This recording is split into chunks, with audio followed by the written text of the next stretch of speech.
इंडियावरून इकडं परत आलो, पण मन अजूनही तिकडंच अडकलं होतं.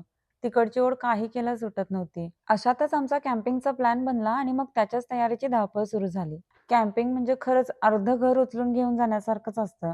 जेवणाचं साहित्य, भांडी, चमचे, अंथरुणं, गॅस, कपडे, लत्ते सगळं म्हणजे अगदी सगळंच. 2 दिवसा आधीपासून थोडी-थोडी तयारी सुरू झाली. मग थोडंसं खमंग बनवलं, थोडंसं गोड बनवलं. प्रवासात भूक लागली की लगेच काहीतरी मिळायला हवं ना. बार्बेक्यूसाठीची तयारी घरातूनच करून घेतली होती. चिकन म्हणा, पनीर म्हणा, व्हेजीज म्हणा मॅरिनेट करून घेतल्या आणि तिथे जाऊन इझिली स्वयंपाक करता यावा म्हणून थोडंफार घरीच प्रिपरेशन केलं होतं. जसं की छोले सोक करून घेतले होते, पास्ताचा सॉस बनवून घेतला होता, फ्रुट्स घेतले होते आणि थोड्याफार स्टोअर बॉट गोष्टी पण घेतल्या होत्या. सगळं पॅक करताना घरभर एक वेगळाच उत्साह होता. हे घेतलंस का? ते ठेवलंस का? त्यात माझ्या छोटीची एक्साइटमेंट बघायलाच नको. असो, कॅम्पवर पोहोचलो. पहिल्यांदा सगळं सेट करून घेतलं. बॅग्स, बेड, अगदी छोटंसं घर तयार केल्यासारखं. आणि मग हातात गरम चहा, समोर थंड हवा, मुलं इकडे-तिकडे पळतात आणि आपण निवांत बसून गप्पा मारतोय.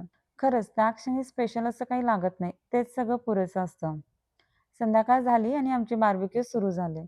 कोणी काय करतंय, कोणी फक्त खातंय, कोणी गप्पा मारतंय.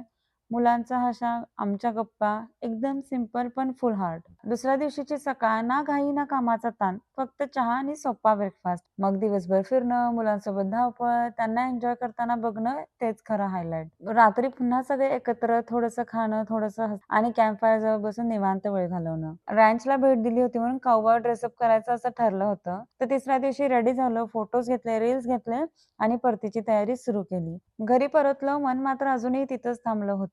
त्या थंड हवेत, त्या हसण्यात, त्या छोट्या-छोट्या मोमेंट्समध्ये. कधी-कधी असं वाटतं, आपण कुठे जातोय, किती मोठं करतोय यापेक्षा आपण कोणासोबत आहोत आणि कसं फील करतोय तेच जास्त महत्त्वाचं असतं.